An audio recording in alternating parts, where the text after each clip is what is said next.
Hello and welcome to the Hat Trick, presented by the ICC. I'm Charlie Stolitano, joined by Neil Barnett and Rocky Ray Hudson. Today we're going to talk English Premier League and take a look ahead to the 2021 season. With Liverpool wrapping up this year's title in extraordinary fashion, who will give them the biggest challenge next season? Just a reminder, you can find all our past shows on internationalchampionscup.com, and don't forget to subscribe to the pod on Spotify and iTunes. If you'd like to hear more from Neil, Ray, and me, tune into the football show weekday mornings on Sirius XM FC. Let's start with Liverpool. Is this, they've already been in the Champions League twice in 3 years in the final, winning it one time, winning the Premier League. Is this a dynasty? With young players they have, I look at their fullbacks, they're some of the best in the world. I look at their front line, it is maybe the best in the world. The top three guys there with Firmino and Salah and Mane. Are they just going to get better and better? For me, it looks as if they're on the cusp of an incredible era. And how far that will go, I think, Charlie, Neil, is so dependent on the man at the top. The structure, even above the point of the pyramid, which is Klopp, with the Fenway Group, that looks as if it's as well of an oiled machine as a Formula One car. The mentality of the entire club seems to be just so set in stone. There's no wiggle room that has been developed. This didn't happen by accident either. This has been a plan. It's been in the making for years. It didn't happen overnight. They took their time. What do you Italians say, Charlie? Rome wasn't built in a day, but it had damn good builders.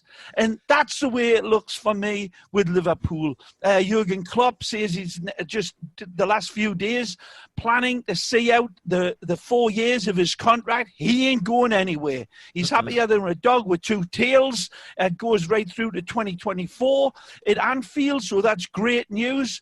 And it's been, the run-in with the coronavirus disruption has certainly had its effect on all the teams. But this league was won, put to bed, horse in the stable, hose down, celebratory football, other than the Atletico Madrid disaster, both in Madrid and in Anfield.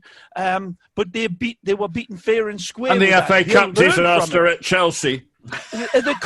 All the cup competitions that they were so imperious with, they did not do so good. But the question is this going to be, the building of something solid for the future? For me, it is.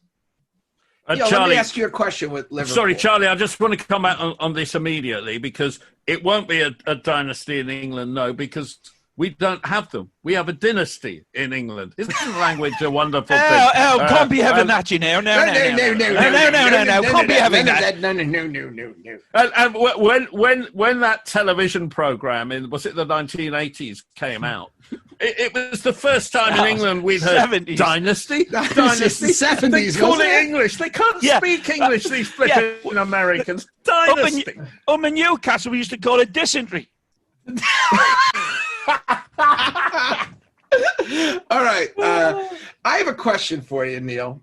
Do you think, one of the successes of Liverpool has been it's been Klopp. And boy, they were criticized mightily before he came in about Moneyball, and it doesn't work in soccer. And they had Kamoli and a bunch of other guys doing things. Then the Fenway Group came in, and now I even hear that early days it wasn't really Klopp picking the players. Mm-hmm. And now maybe, would he have lasted if Liverpool was already doing well and perennial winners? Would he have lasted as long as he did without winning trophies the first few years? And then the second question I have for you is there so much trust now between the groups that they are now picking players together and making decisions together? Well, I think that you will never become a great club by selling your greatest players. And Liverpool came second under Brendan Rodgers in 2014 and so close to winning the trophy, and then sold their best player to Barcelona.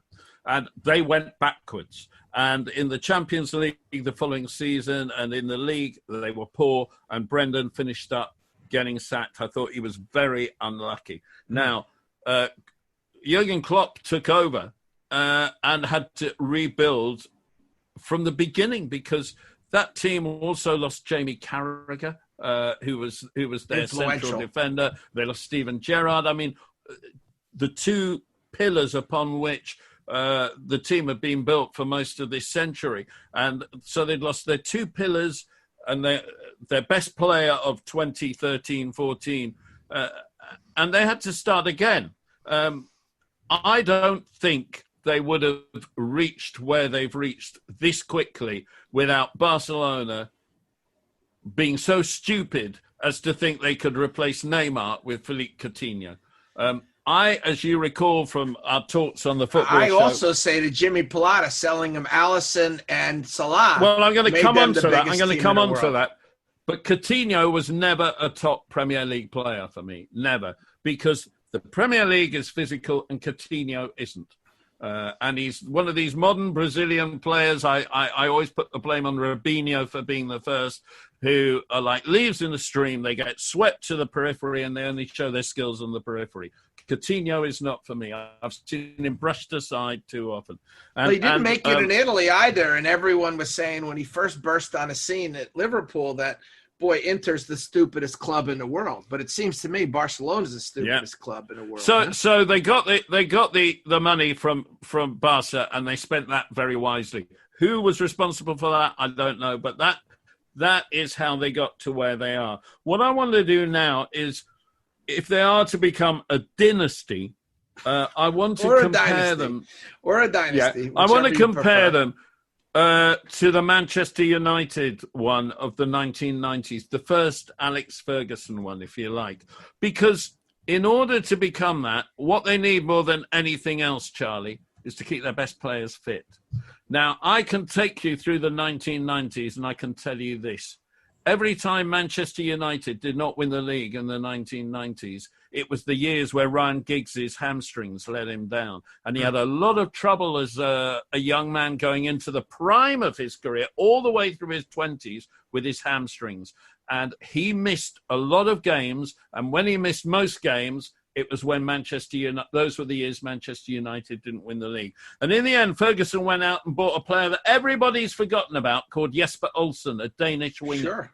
And come the Champions League final of 1999, when they won the treble, with their two central midfielders, Roy Keane and Paul Scholes, suspended, he moved David Beckham out of the wide into the midfield, brought in Nicky Butt, who didn't play regularly in the midfield, and he needed another wide player. Jesper Olsen and Ryan Giggs played that game when they won the treble, when they won the Champions League. He was a critical buy. No, we're talking about Liverpool. Sorry, Rocky. It's a big circle you're going around. He's going around. Let me just finish it.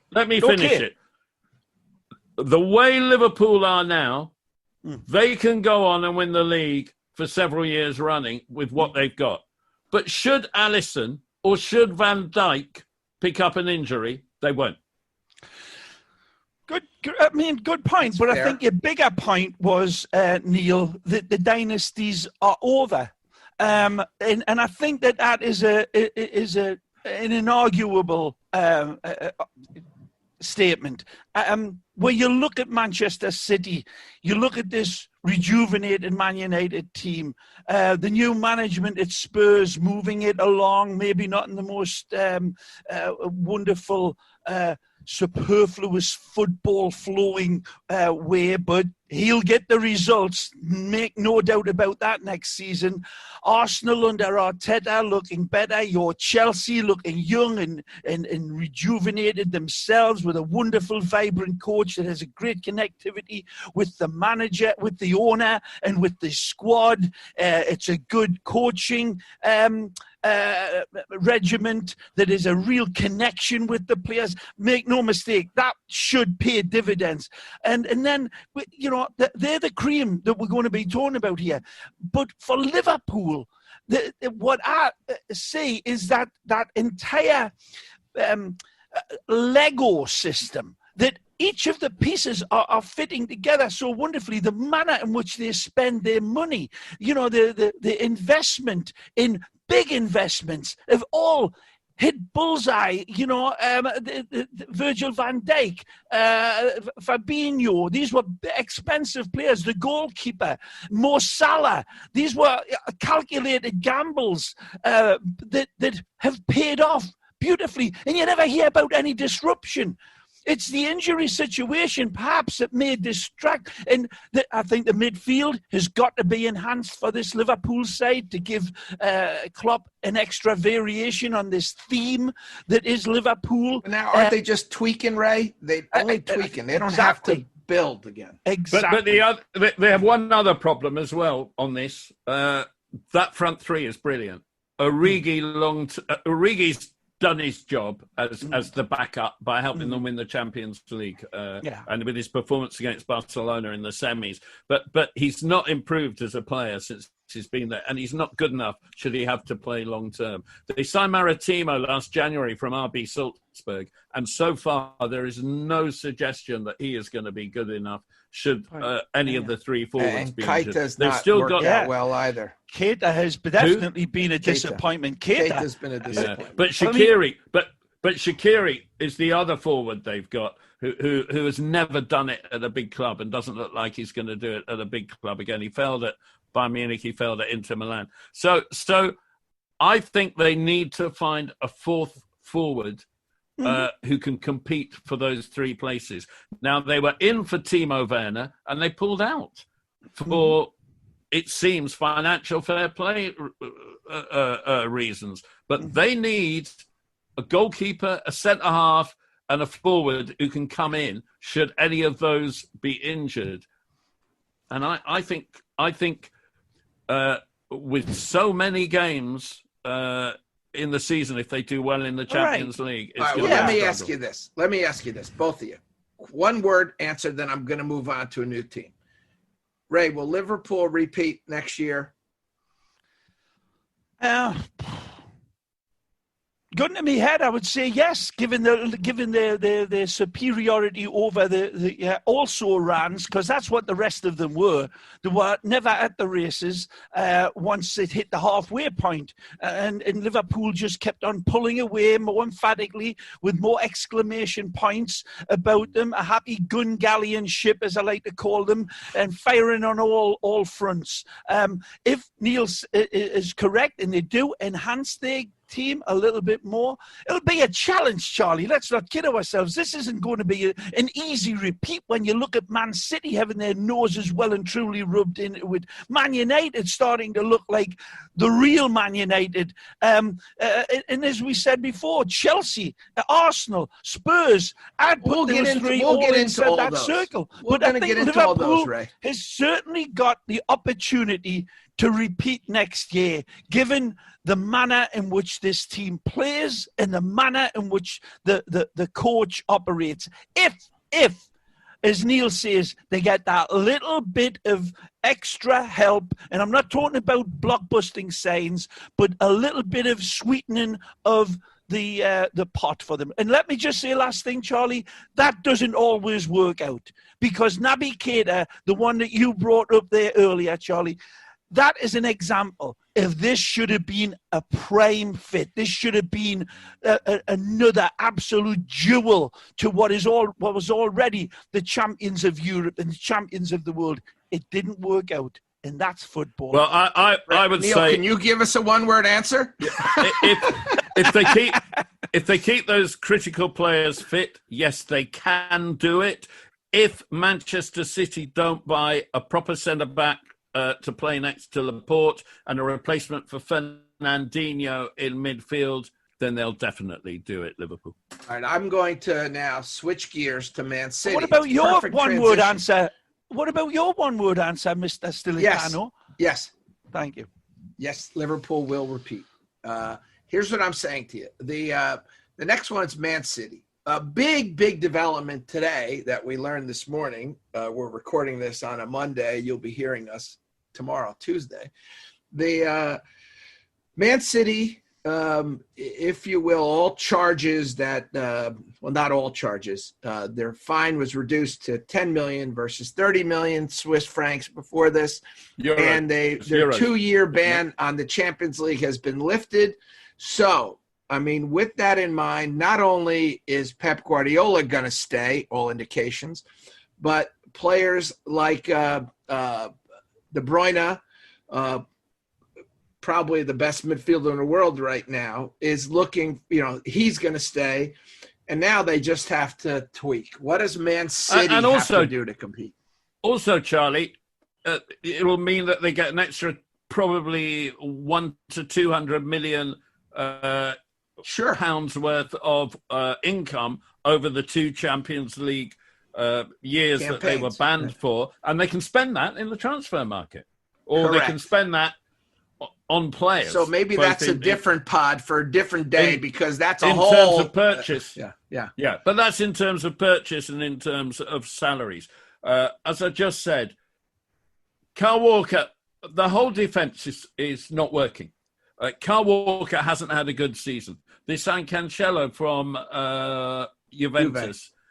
And he's not... He's not been flavour of the season. He hasn't had as much opportunity as I expected him to have. Mendy has had another disappointing season at left back. Zinchenko is okay there, but he's not top European quality. Laporte has been, when fit, he ruptured his cruciate ligament. When fit, he's been an outstanding centre-back. And he's played next to Fernandinho, who's a midfielder and not a centre-back, to John Stones, who is as bad a player now as he was the day he joined Manchester City. Sounds like he's leaving too. And to Nicolas Otamendi, who is better than people give credit for, probably because he's played in a World Cup final, but who, quite frankly, has been really second-rate at Manchester City. He's got pace, which is the one thing that is crucial. But he makes mistakes. They need, quite possibly, to do what they did back in 2017, when they went out and spent a fortune on defence. They need to do it again. And they need to do it again. And what about up top with Aguero? Ray, I mean, he's not a kid anymore. No. And Jesus hasn't been the savior, no pun intended, that they thought he was going to become. You liked that, didn't you, Ray? I know, I see that smile. It's beautiful. So I've got to say, Charlie, I like Jesus. What about I don't Rocky? Dislike Jesus. I really like him, but I think that I don't think that he's a superstar striker they thought he was going to be. I think he's an excellent player, but do you think he's a world-class striker? Yeah, they've got to go to Argentina to find those, I think. But no, the Brazilian's fabulous. He's a wonderful player. I always enjoy watching him play. There's always that distinct promise of magic that comes from Jesus when he does get in and around the ball. A wonderful magic hat that he has to pick from with his football. But as you say, Charlie, not exactly the one who's been the star-burst player. And when you're comparing him to Kun Aguero, one of the world's greatest strikers, for every club that he's played for, a very distinctive, wonderful footballer that is a unique type of player in my eyes. And as you say, has been... I think Argentina would have won the World Cup had Kun Aguero played in that final. But that's another argument Rocky, for a different day. Rocky, he is someone who has improved under Pep when he was already outstanding when Pep arrived. Yeah, no, he has, and that's the wonderful touch that Guardiola has, and now with this, the sanctions taken away that from Manchester City, that they will be allowed to play in the Champions League. This should be an initiative, an impulse that is going to be really galvanizing in the team, because make no mistake, to finish this far behind Liverpool, and it could extend itself as we speak here, it could be even stretched out further, the way Liverpool are putting the points away now after a little bit of a stumble at the start of the comeback. No, they've still got to play Chelsea, mate. Yeah, so this is all great news for one of the richest clubs in the world right now, if not the richest club in the world, with the greatest resources at their disposal, Charlie, with Pep Guardiola in charge. He don't like having his nose rubbed in it. Not unquestionably, they were beaten fair and square by a better team. Let me put something to you. Manchester United were supposed to be the leaders for Jadon Sancho, but the success of Mason Greenwood must make them rethink investing that much money in a wide player. Manchester City have sold Leroy Sané and probably need a wide player to come into the club. Would they go back in for Jadon Sancho, who walked out on them and went to Borussia Dortmund? Distinct possibility, Charlie, isn't it? I mean, why not? Their resources are bottomless. Yeah, that's the issue. And we now know they can't be punished. Exactly. And linked with that now they've got the European Champions League waiting for them next year, because they've already qualified that with the result at the weekend. So they're locked solid in now. And now they've been given the seal of approval from the Court of Arbitration. And now with the fact, let's not forget, that they are favourites for this Champions League along with Bayern Munich. If Laporte stays fit. Well, yeah, but Neil, all in all, this team is still going to be vying with every club in this Champions League that's left. There are as good. Absolutely. And no question, Laporte is a big part of it. What we're saying is Manchester City have a critical summer of recruitment in order to challenge Liverpool next season, because it's if anyone who's got a bicycle out there knows that if a wheel goes slightly off centre, you can do all you like to try and manoeuvre it back into being a great wheel. But really, you need to go out and get a new wheel. You have to get Manchester new spokes. City. You have to get new spokes, my friend. For the Manchester City have gone off centre. They've gone off centre. They got to get new spokes. Yeah. By the way, now they don't even have spokes on wheels. They're all fiberglass and everything else, and titanium and all that stuff. So, but I think our points were well taken. I'm going to switch gears now. Maybe we should at each side. I thought they're going to repeat. So at Liverpool. So I think Man City has work to do. Let's switch gears. But Charlie, we've got to just put in this equation that we're trying to figure out what X equals for the dynasty and for the rest of the league next season. There are X factors as big as the Eiffel Tower. Yeah, what if they get Messi in the off season? You know what I mean? True. I mean, these things can happen. Now, if I'm Man City, why not get Messi? What are they going to do? But I can hit us another $10 million fine? It's just a comedy show. And the emergence of these young players as well, the likes of Greenwood, and the settlement at Manchester United. How can you predict how that chemistry is going to keep frothing up and boiling over this witch's brew? Let's go to Man United. Let's go to Man United. You're listening to The Hat Trick, presented by the ICC. If you like what you're hearing, leave us a review on the App Store. To hear any of our past shows, including our exclusive with Bayern Munich left back Alphonso Davies, head to internationalchampionscup.com. Back to the show. Let's go to Man United. You first, Ray. Everything is coming up roses for Ole Gunnar Solskjaer. And we go back to the days where he was being vilified as out of his depth, naive, nice, wonderful, smiling assassin, cheerful player, had that kickstart for Man United where it became, wow, he has had the magic touch. And then it all started to go wobbly. But I honestly believe that the Man United fans weren't amongst those cynical people, weren't among the real critics and cynics that said, get him out. He's not good enough. It didn't seem to be the Man United supporters, man. In that regard, I think they tolerate so much. In a lot of times, speaking of myself at Newcastle United, we wouldn't have been that tolerant at times. With if our stature was a club like Man United for going down there, we don't. We've done it with other good coaches before. Even the great Jack Charlton, rest in peace, one of the great English men that came and took over Newcastle, and Jack resigned because of the abuse that he was getting before he even had an opportunity to get Newcastle reminds me of Roma. It's hard to be a manager there. Can I just explain to everyone in America who's listening that the reason that Newcastle fans hand out so much abuse to their managers is that because for the entire night, all 12 hours or 8 hours of it beforehand, they've been drinking Newcastle Brown in preparation for the game. And therefore, when it comes to the game... Well, I don't have them as one of the contenders next year, so let's move on. All I was saying was, all my point was, Charlie, that I think the Man United fans, their patience is now being rewarded. And it's certainly the way through the woods that they were in.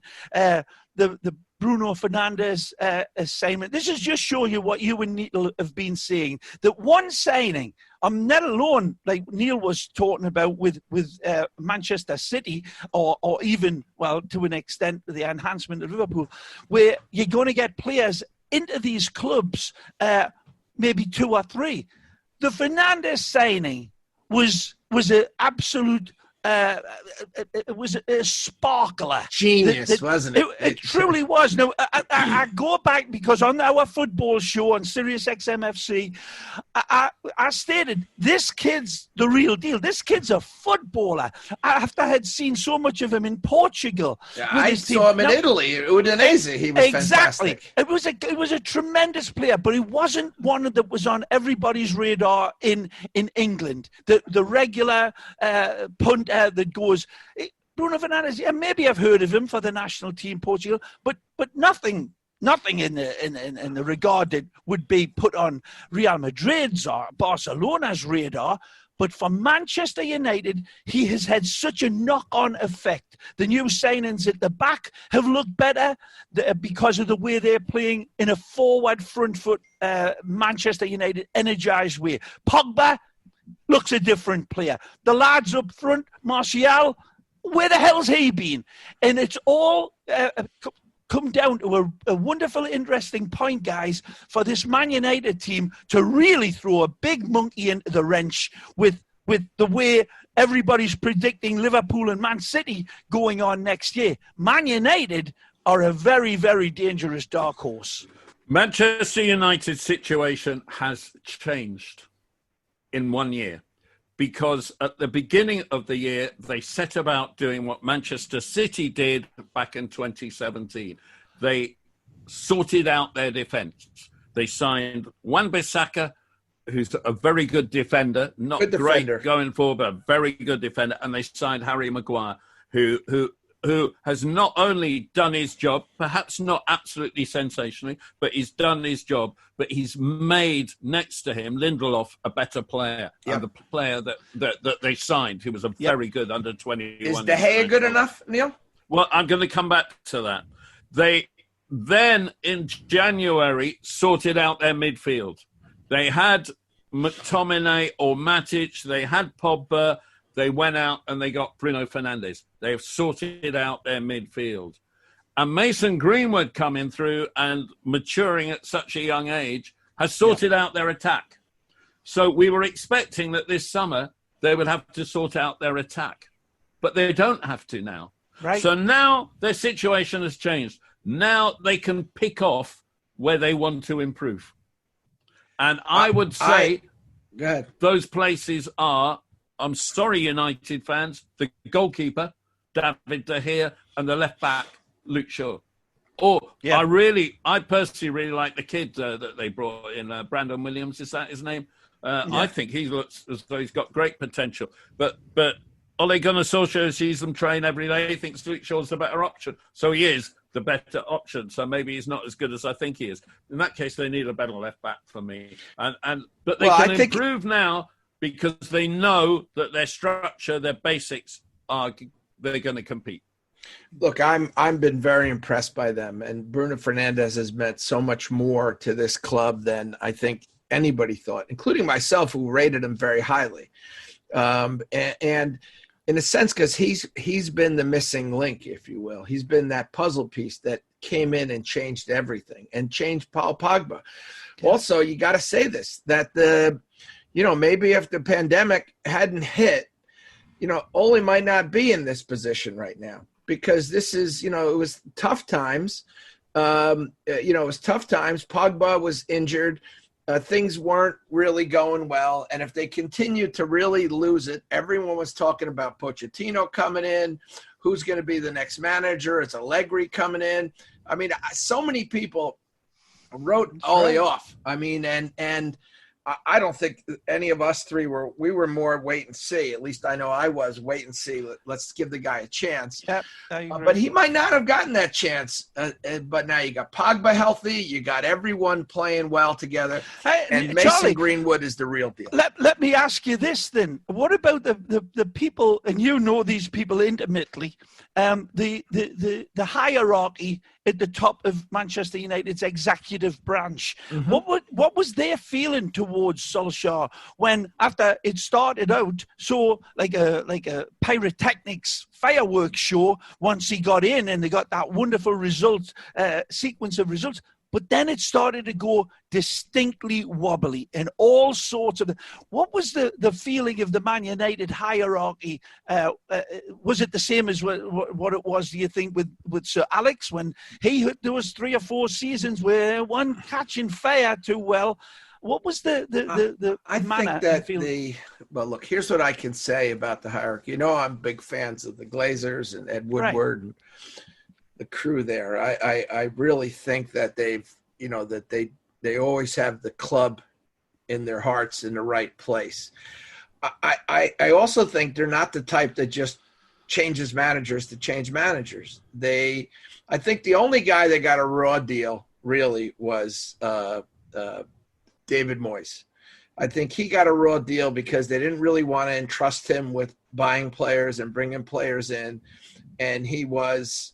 But I understand how that can happen, right?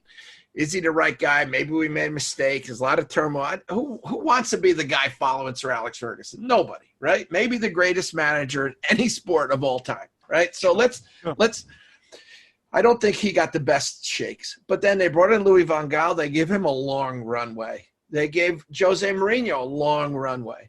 And I think they are prepared to do the same for Ole. I really am. The only thing is, I think he's probably somewhere between David Moyes and Jose and Van Gaal. And in this sense here, they gave Van Gaal everyone he wanted. They gave Jose everyone they wanted. Okay, so you really can't blame the hierarchy in those cases. I think they were a little circumspect with Ole. And I think they were going to give him a little more than they gave David Moyes, but certainly not the latitude that these two great just to be clear, managers have given. Interesting. That's Charlie, my feeling. I know what you're saying.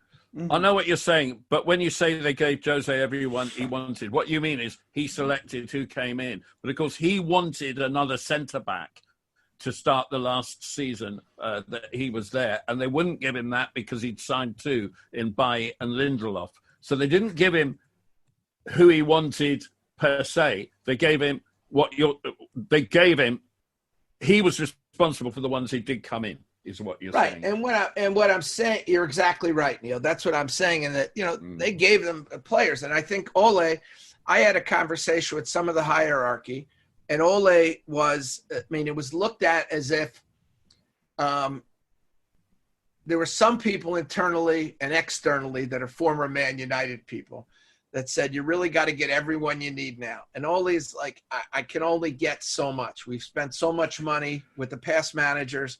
Let me try to right the ship. I think in the oddest and strangest way as this pandemic is, I think it's the one team that really benefited from it. And he was the man. Sorry, he was the man who said, I don't care if it leaves us short. I want Sanchez out the club and I want Lukaku out the club. And he has been shown to be right. Yeah, he has been. And I want to just say this, which I think is absolutely critical. It's easy to say Bruno Fernandes was the great buy and he was the change. And yes, I agree to a certain extent. But Manchester United have got 4 new players this season. 4. Wan-Bissaka, Maguire, Fernandes, and Greenwood. And they have changed with those 4 from being a counter-attacking team only to a team that can counter-attack, but can also possess, dominate, and win with the ball. They have changed in 1 year with these 4 players into a team that can be real contenders. I think next year they will be Liverpool's biggest challenger. I really believe that. No question. I mean, they've Fancy Man lost, City saying. we're looking at a team now that's lost fewer matches in the league than Manchester City. You know, and the gap now is shortening all the time. And we'll see how it all plays out. But for the first time since Sir Alex walked away from his beloved club and said, enough, I'm done, it truly feels and genuinely that there's a great chance that this Man United team might not just eclipse Manchester City, but also Liverpool, given the fact that their enhancement has been so pointed towards the end of this season. Make no mistakes. The Greenwood appointment, the Greenwood situation brought into this team and kept faith. He's on a track to keep in pace with more goals per minute than any other player that's played at least 200 minutes. I mean, only Aguero has scored at a higher rate in the Premier League this season. Now, to show that sort of faith in the youth, and it's not just him, it's the other players, the Martials, the Rashfords, of course. Yeah. But Neil's right. The De Gea goalkeeping situation is something that I think they're going to keep faith with. And I hate to say it because I love them at Atletico. It may be the Achilles heel. I have to tell you guys are both right, but I think that they're gonna still be the biggest challenger for Liverpool next year. Let's do this, fellas. I can't wait to hear about Neil with Chelsea. All right. And now I've been waiting all day for this, Neil. And you and I have been on the radio already together. And I would say before this weekend's game against Sheffield United, where they were torn apart 3-0, Sheffield United had 26% of possession, something like this. Yeah. Wow. 3 goals. Took 4 shots on goal. 3 went in. And it looked like it could have been worse. And against who again? Sheffield United. Yeah. Wow. And I really thought I was going to come on this. We were going to do this pod this week. I knew we were going to do a pod this week as Pete and Carell, our boys, were putting this together. And I was going to say that Chelsea's the biggest contender next year. But then I heard you say, Neil, the other day that some of the guys they're bringing in are maybe not guys they need. And maybe they need to start focusing on some defenders, some midfielders. But I don't know. After this weekend, I'm completely confused about Chelsea. Can I just ask you, Neil, before you get on your soapbox for your beloved Blues, can I ask you two together, what is the one theme that we have been looking at when we're looking at these fabulous clubs? The one situation... Recruitment. Not just recruitment, Neil, fair enough. But in what capacity? In what area has it been? For me, it seems that the one component in area of the football club that everybody we've talked about so far has been defence. Mm-hmm. Well, that's just the way the Premier League is. That's everywhere. I mean, the central defenders, Neil, are valued customers. So Paolo Maldini said to me a few years back, what would Nesta be worth on the market today? Like a Nesta in his prime. You know, you don't have players like this anymore that are good going forward, good defending, elegant. You don't have them anymore. The best we have in the world is Van Dijk right now. I'll bring back John Terry in a wheelchair. Yeah, sure. Absolutely. What I would John say Terry, is this. JT's one, a great one. Charlie, what I would say is this, and this I'm not joking.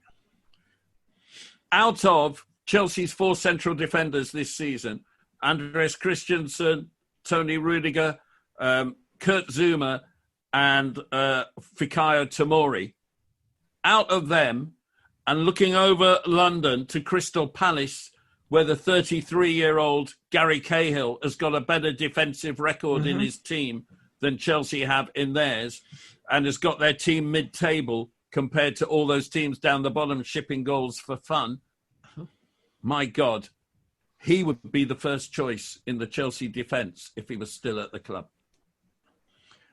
Probably. He didn't have the technical ability that Sarri wanted. Maybe didn't have the tactical awareness Sarri wanted. Not saying Sarri was a genius, because the jury's definitely out with that one. But I do see your point, both of your points. It is recruitment, and it comes down to what the great Giorgio Canaglia said, Ray. It's the money. And all these guys have money. All of them have money. So then why did Chelsea, his first list in the order, go after two forwards in Ziyech and Timo Werner? If we're talking about it's a defence that needs to improve, Chelsea go the other way. Yeah. And we're looking at Kai Havertz as well. Yeah, but although to be fair, Kai Havertz has said recently that his best position is number 8. Okay, Neil, but you get my point. And if you can get a 6'2" number 8, we could do one of them. Chelsea need three things. We need a spine. You do need. We need personality and leadership, and they need a spy. And a spine and a spy. Just so you people need to know, Neil's nickname is the Spy. So no matter who we have, whether it's JT Chelsea or Lampard, 32 years old. Yeah. And Neil does make another mistake. He always says he's been part of a big club for 30 plus years, but it's just not true. They weren't a big club till Roman Abramovich bought it. But that's a whole nother story. And Chelsea need a defense, and these are, so it's leadership, spine, and defence. And these are the three things lacking. The player with the most leadership qualities undoubtedly is Jorginho, but he's just not a Premier League player. And in the recent run since just before lockdown, when they beat Liverpool in the FA Cup and Everton 4-0 in the league, and the run since, it's been Kante in that position, who is world-class, the only world-class player at the club for me. And, are they going to keep him? And yes, all this nonsense about him going, I don't believe at all. And in the two games that, when he couldn't play there, he went off during the victory over Watford. They put Billy Gilmour, the 18-year-old or just turned 19-year-old young Scottish midfielder there. Wonderful he then got player, injured, so they brought Jorginho in at Sheffield United, and you paid the price because he simply isn't a Premier League player. I'm sorry to keep roasting you, Neil, here, and I'm not roasting you, but I'm just I'm just trying to figure out where this, because I give them full plaudits and absolute bouquets for what Frank has had an effect on in his first big season in the EPL. But when you look at you're talking about recruitment. What about the goalkeeper? What about the goalkeeper acquisition after having Petr Cech and Thibaut Courtois and now Aris Balaga? Where are they going with that situation now? Well, Kepa to the rest of the world. Yeah, the whole replacement of Thibaut Courtois was not Chelsea's best moment in transfer history, because my knowledge is that Courtois informed them pretty early on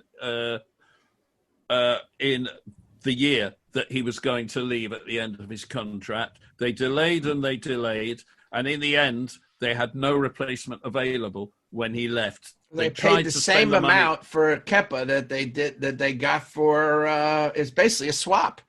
No. Team, Courtois went for half the price. But Kepa, I think they went first for Oblak, and Atletico Madrid told them where to go. Really? And they were looking at Jack Butland, but he got relegated with Stoke and had fallen apart, disintegrated. So they went for Kepa, who did have potential, but who is a very Spanish league on his line goalkeeper. And in the Premier League, and I'm afraid to say, Rocky, isn't just an on his line goalkeeper who does make remarkable saves at times on his line reaction saves, but he doesn't read the game. And if you look at the second goal that Chelsea conceded to Sheffield United, it was a header from 9 yards, but it was at his near post, and he never moved. He didn't read it. They're going to stay with him, Neil? Read it. They're going to get rid of him, aren't they, Neil? I think that there will be a difference of opinion between the manager and the hierarchy who paid 80 million euros for him, and that won't be easy.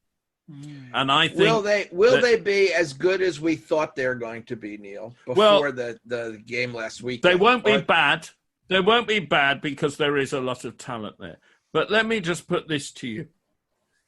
If I, as a fan, were choosing my best Chelsea 11 of this century since the year 2000, I would be hard pushed to shortlist more than 3 players at most signed after 2006, the first 3 years of Roman Abramovich. And those 3, and I'm not saying they get in the team, be shortlisted, would be Ivanovic, Hazard, and Kante. Mm-hmm. I think that's fair. I think that's a fair all the assessment. Others, but isn't it really more that they were great players before that? And Ashley Cole was signed in 2006, and obviously Terry and Lampard were there when and Gudjonsson and were there when Roman took over, and then you've got your Czechs and your Carvalhos and your Makalelis and your Robins and your Drobbers and so on and so on. But they were all signed before 2006, and it's now 14 years gone. And don't forget the little Franco Zola, race type of player. Yeah. Well, including him, he left in 2003, but he'd definitely be shortlisted and probably in the team. So Joe Cole and Damien Duff. I mean, just so I could go on and on, but they were all before 2006. Since then, Ivanovic, Kante, and Hazard. Eden Hazard. And well, so. Go on, Neely. Well, yeah. So basically, they need a goalkeeper. They need a defense. They need a couple of leaders, and they need a spine. If there are 2 players who I would shortlist. Can I tell you the 2? Because they're both at the same club. They're at Bayern Munich.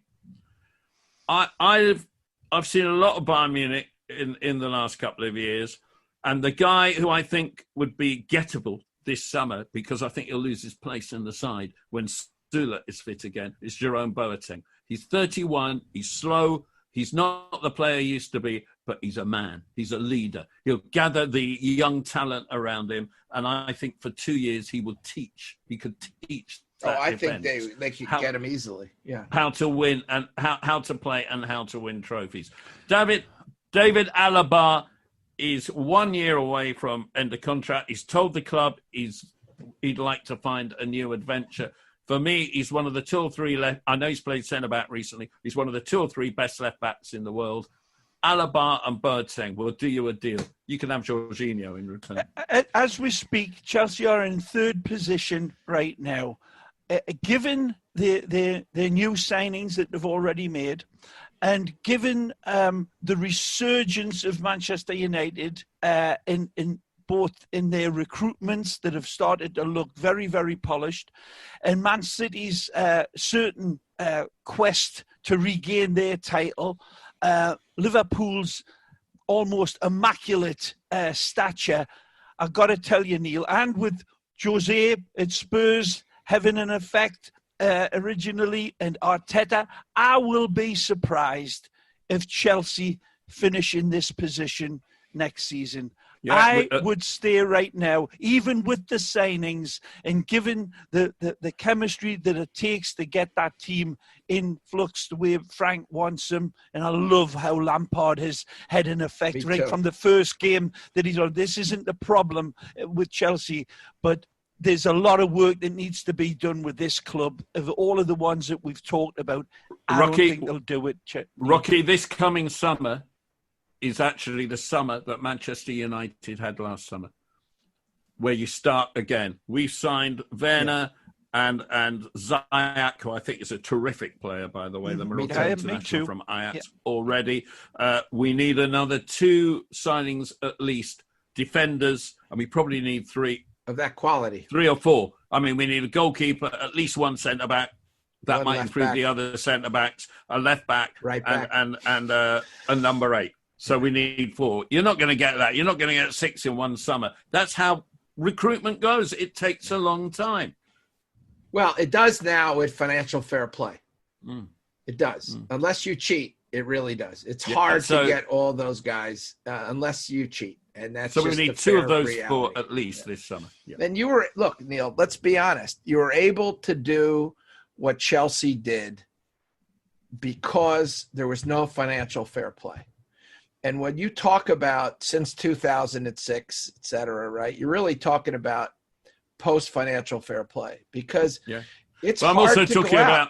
It's hard, also even with a club that makes great money like Chelsea and is managed greatly, it's commercially, right? It's hard to go out and just buy everyone you need in a year. It's very difficult. I'm also talking, Charlie, about when Chelsea took the responsibility of recruitment away from the manager. Fair enough. All right, let's switch gears, okay? We have talked about, is Liverpool going to be a dynasty? Is Chelsea primed for a title run? Is Man City going to retake the crown?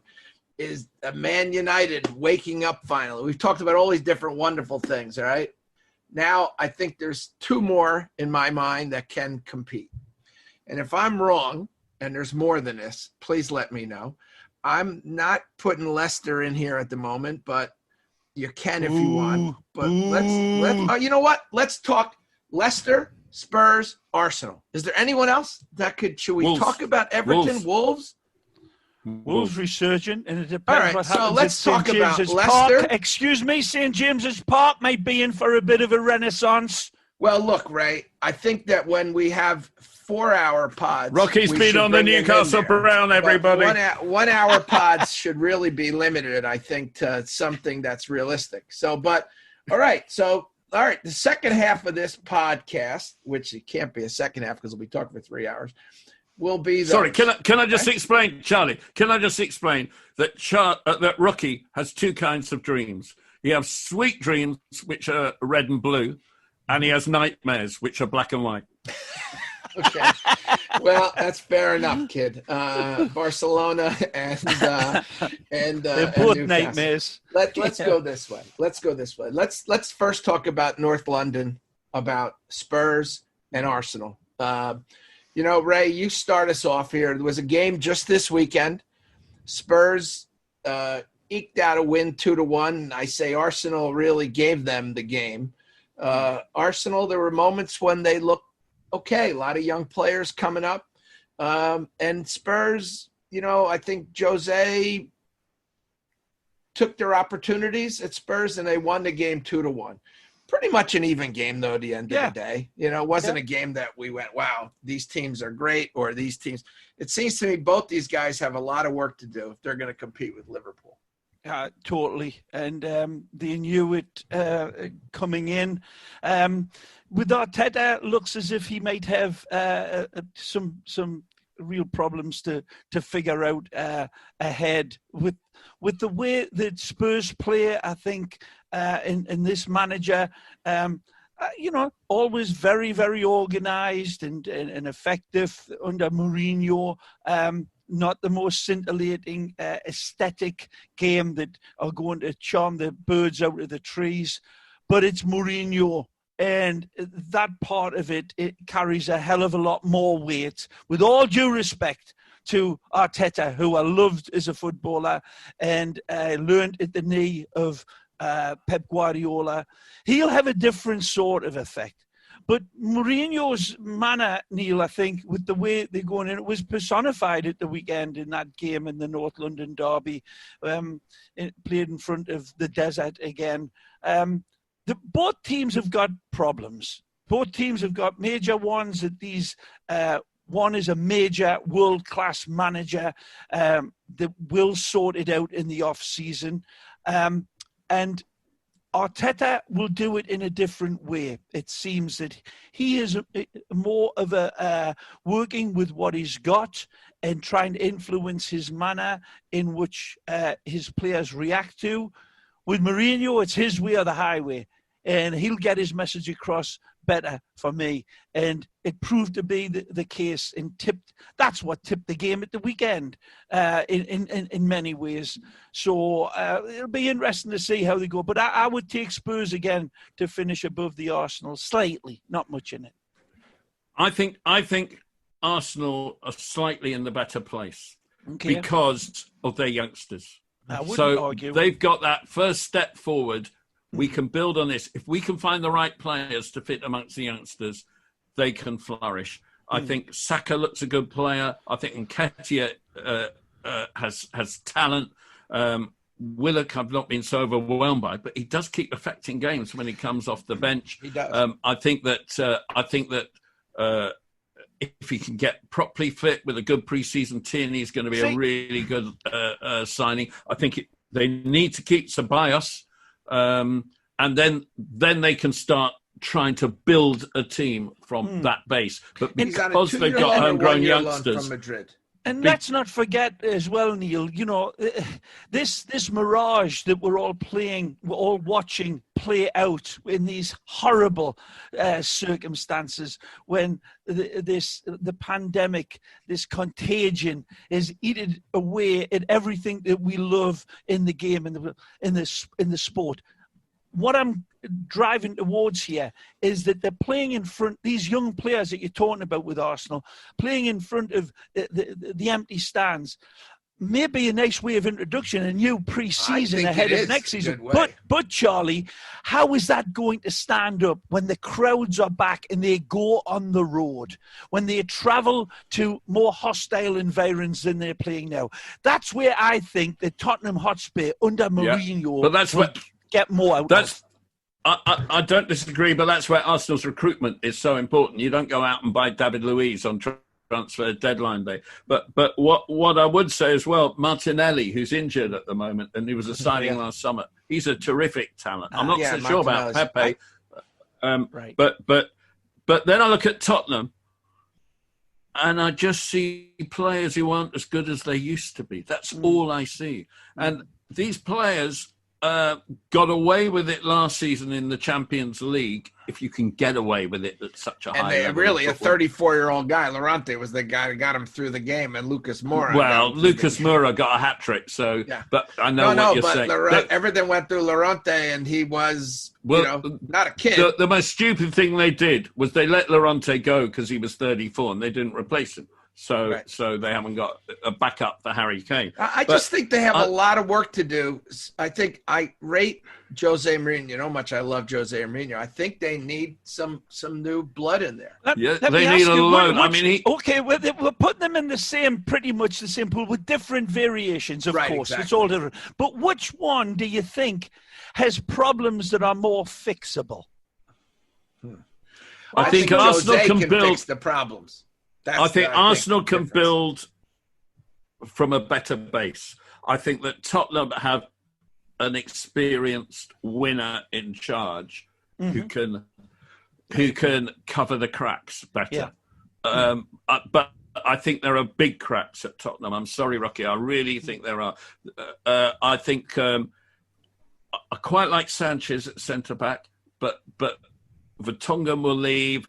Alderweireld. Eric Dyer actually has done quite well since he's come back there. The fullbacks are nowhere near good enough. Aurier and Ben Davis, they're just not good enough. Midfield, Sissoko is a competitor, but he's not a world-class player. Harry Winks is nice, but he's not a world-class player. The Celso's good, but... he's solid. Is he a Champions League player? Dele Alli seems to be always related to some controversy. I love Son Heung-min. I think he is on the verge of a world-class player. But he's got 10 goals this season. 10. And he's a forward. It needs more. I don't see it at Tottenham. I don't see their players. I don't see either of these. At best, they could hope for is top 4, but that's it. Yeah. I think they'll struggle for top 4. I think Arsenal will struggle for top 4, and I think Wolves and Leicester might be better placed for them. You're listening to The Hat Trick, presented by the ICC. We've had so many great pods over the last few months, including feature interviews with Gareth Bale, Patrick Kluivert, and the stars of the 1994 U.S. men's national team. You can hear them all on internationalchampionscup.com, and make sure to subscribe to the podcast on Spotify and iTunes so you don't miss an episode. Back to the show. I want to talk about the also-rans now. We've gone through the top 6, now that they're traditional 6 in England. It used to be 3, then it was 4, now it's 6. Is there a 7th?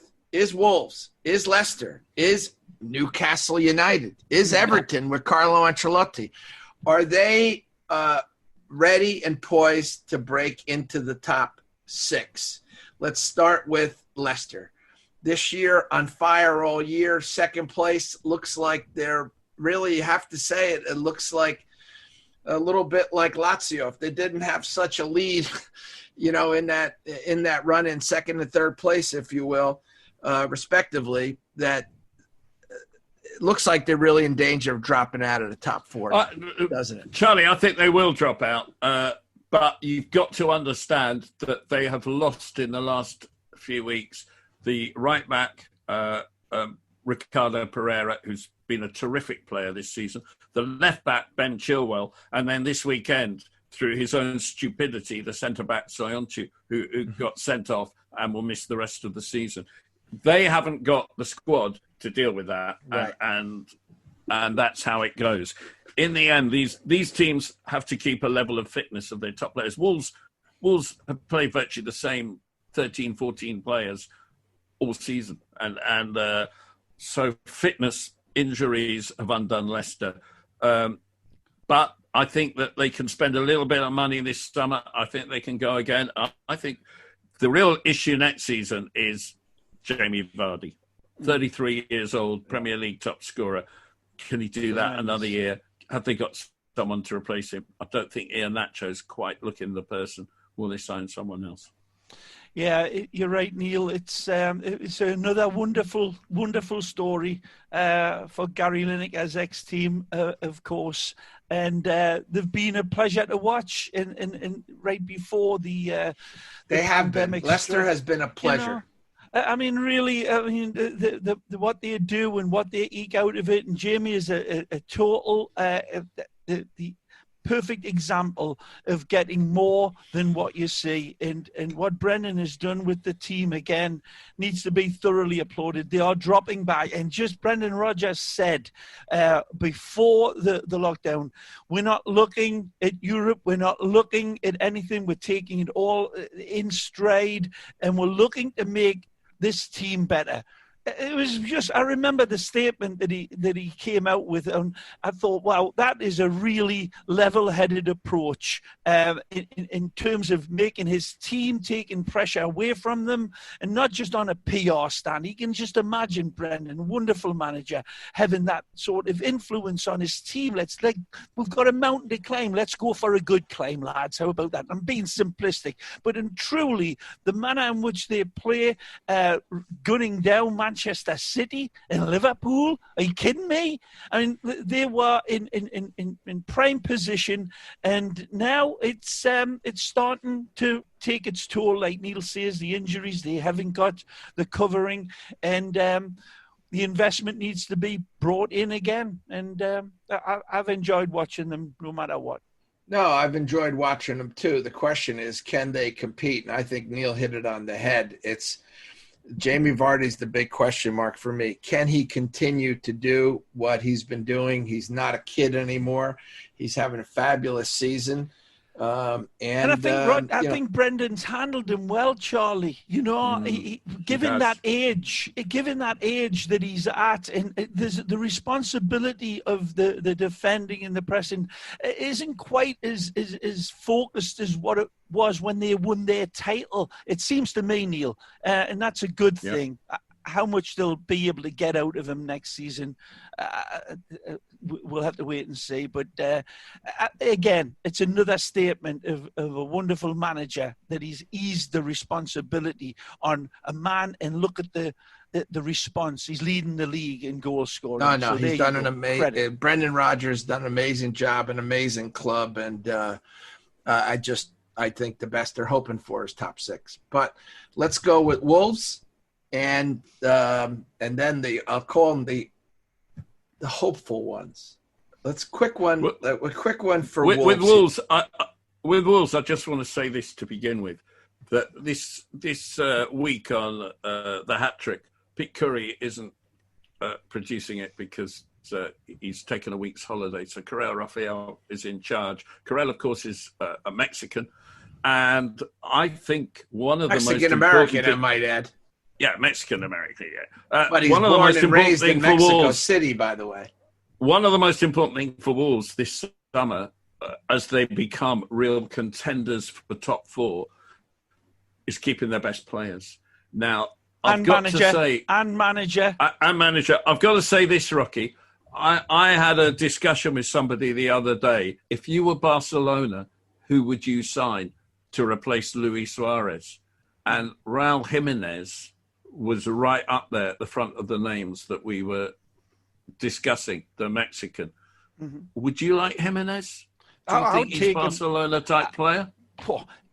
Given what they're going through now, Raul would certainly be a player that would have an immediate impact, given the way that Suarez is looking tired and run down and starting to look like the best of his days and wonderful halcyon days are behind him. And Griezmann, the continual disappointment, with all credit, I mean, he got injured evidently before he started missing those chances at the weekend. But who knows? Now, short answer to your question, I certainly would give all due consideration to Raul Jimenez. Well, the reason I asked the question is this is the level that Wolves have attained. I think that Jota is a terrific player who plays up with him. I think the signing of Diadonka, who the hell was he? The Belgian. He's done really, really well. And the blossoming of Adama, the wing at Traore. I mean, again, people are talking about him going to a big club, and he's not even a regular first choice still. Right. He's still not a regular first choice. Huge money as well, Charlie. One important player, George Mendes. The team that owns the company, the Chinese company that owns Wolves owns 10% of George Mendes' company. And there is a tie there from all the major Portuguese players. 10 of them, to the manager, to George Mendes. And in speaking to George, which I have recently, he has no intention of abandoning letting anyone go. This club. And can I trying just to say, convince these guys to stay at least another year so they can compete at the highest level. Charlie, can I just say as well that when you went on at me about Kepa Arrizabalaga and Chelsea, that March, Rui Patricio was available for nothing because that was the summer that the Sporting Lisbon fans invaded their training ground and all the players said breach a contract and walked out. And that was when Wolves signed Rui Patricio. Now, in the end, they went to court, went to arbitration over it, and they agreed to pay Sporting Lisbon 15 million euros for Rui Patricio, who I believe is world class. Yeah, that is how good I think Rui Patricio is. He's a European champion with Portugal. He is a top goalkeeper. And Chelsea paid not 15 million, but 80 million euros for Kepa Arrizabalaga. Wolves is a well-run club at the moment. And I think there are positions that they can still improve, but I think they can win the Europa League. I'm Well, not saying they will, but they can Oh, win the Europa League. Sure they can. Yeah, And you're so- saying that now. You're saying that now. But I'll tell you what. In the early days of the Europa League quest that Nuno Espirito Santo took Wolves on, there was a lot of people, Phil Shane as well, saying they don't have the squad. They should concentrate on where they are in the league. They've been unbelievable. Exactly. They've just been spellbinding. And I really thought under this manager, he will have had them focused like a hungry hawk looking for his dinner on every game, especially the Europa League. We haven't mentioned enough of this wonderful manager who got the shaft while he was in La Liga and really got treated badly at the club when Valencia. And I tell you what, he has been absolutely magnificent. Neil, Charlie, he gets the regard and the high. He really has. In the manner he's beloved amongst even the away fans. There's nothing. Look at his name. You're not going to see anything again. So, I mean, this is my dream, to have a manager named the Holy Spirit, have Jesus, Muhammad, and Moses up top. And how could you lose a game? So he is a wonderful manager. To me, he's like Brendan Rodgers, undervalued. Santo. You know? Yeah, no, Nuno Espirito Santo. All right, I like the we're going to end up. We're going to end up. I'm going to give you two more names, but I don't. We're already way over time, but having so much fun. Everton and Newcastle, because I'm not going to give you any more. You can't tell me. You can't yell at me again. But Everton and Newcastle, any hope for these guys to get into the top 6, let's say? Well, Everton, I think, under I mean, they have money. They have a great manager. The ownership group is certainly got deep pockets with a wonderful manager. He's had a real good effect in his first season, it seems. He is – who could not like him? Who could not like him? He has certainly got the goods. And I would say that it'll be an enhanced position. I will say now that Everton will improve on their position next season. Newcastle, I'll be happy if they just stay where they are, because that is a whole different set of sharks that we're dealing with the takeover there, and how much that will have a big effect on the club. But it cannot be built that suddenly. It cannot be built that quickly in Newcastle, even if the Saudi Arabia takeover occurs. So Newcastle, if we stay in that position next year, even with the takeover, be quite content, and they'll build on it slowly. But for Everton, I see them going a few spots above under Ancelotti. What about you, Neil? Well, I think this sounds crazy. I think Newcastle, team-wise, are in the better place. I don't really know how Everton are playing. Carlo Ancelotti, he was a 4-4-2 manager before he coached Zidane. Yeah, he was. Has gone back to 4-4-2. Not, I think, out of choice, but because it's the only way he can put a team together at Everton that isn't going to get overrun. But I look at them, their goalkeeper's not good enough, their centre-backs aren't good enough, their midfield's not good enough, and their front line's not good enough. Who would I build my team around at Everton? Who would I say cannot go? And I can't see anyone. Maybe Richarlison. That's it. Yeah, but he's a young kid. He's a young kid. Yeah, but that's one player. And I look at Newcastle. You asked me who you're going to build it around. I gave you the one guy. That's all. But you asked me, I told you. I look at Newcastle, and I see a little hint, a crack of light. All right. And I'm going to give you two more now. Hang on. Let me just say, that crack of light is Almiron down the right and Saint-Maximin down the left. They have a way of playing. And these are two players who've shown that they're good Premier League players already. All right, last one. I'm going to give you two names. One we've ignored completely and had a wonderful season, and one is coming up. Sheffield United, okay? And I don't want to be long here because Carell's going to kill me in a minute here. Sheffield United and Leeds United. Leeds was a huge club in your country, fellas. I want to just go quickly for you. Sheffield United and Leeds. Go on, Neil. If Sheffield United come in the top 7, which I expect them to, They'll go into the Europa League, and I think that will have a devastating effect on their Premier League form, both in terms of an early start with qualifications and in terms of just the number of games. Sheffield United will struggle to have as good a season this next season as this. I don't think they will. They'll also struggle to score goals. I think they'll get a little bit found out. Leeds will come up, and I'm a Chelsea man, and I just hope they go straight back down. Go ahead, Rocky. You take over. I hope for Marcelo Bielsa, he will have the same sort of love affair that Jose Mourinho has in his controversial times in leaderships in all of the clubs that Jose has been. Marcelo is out of the same sort of cut of the jib. A fabulous motivator, a wonderful strategic engineer in the footballing world, beloved by everybody that has been involved in football, in the resurgence of the beautiful game. So many lead it back to the way Bielsa He's your kind of guy, right? Absolutely. I've always loved Leeds. I'll say it open, I'll say it loud, I'll say it proud. From the great days of Don Revie, and they were great days because of the football they played.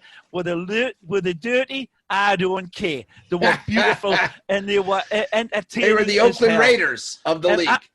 And I will take Leeds to have a moderate season next year with the ownership group. Charlie, you know these people. I know those guys well. They will be looking to enhance. And also there's a lot of talk still going on that there may be even a bigger takeover. Yeah, exactly right.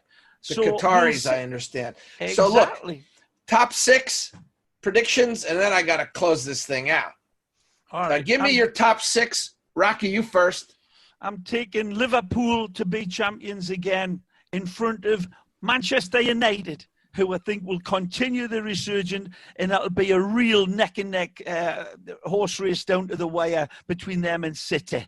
I'll just take Man United in the hope that they come on gangbusters over a wonderful Manchester City team. Probably not going to happen, but that's the way I look at it.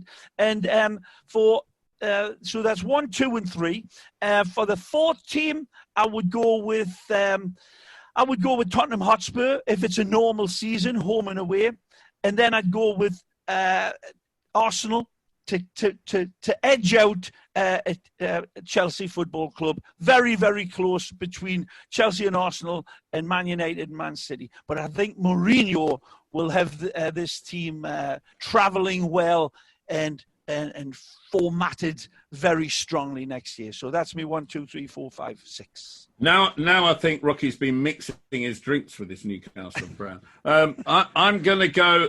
I say that I'm going to go for the same top 3: Liverpool, Manchester United, second, Manchester City. Me too, by the way. Me too. We can change our minds when recruitment comes along, and we will change our minds. But as it stands now, that is how I go.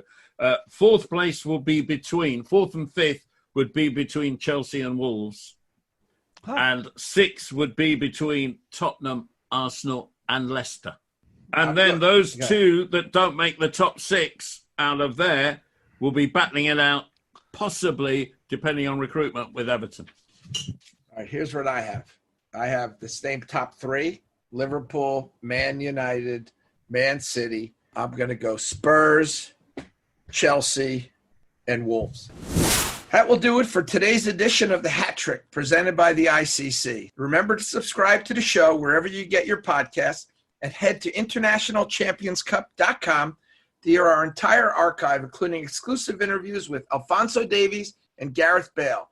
For Neil Barnett and Ray Hudson, I'm Charlie Stoltano. We'll be back later this week. Until then, a domani!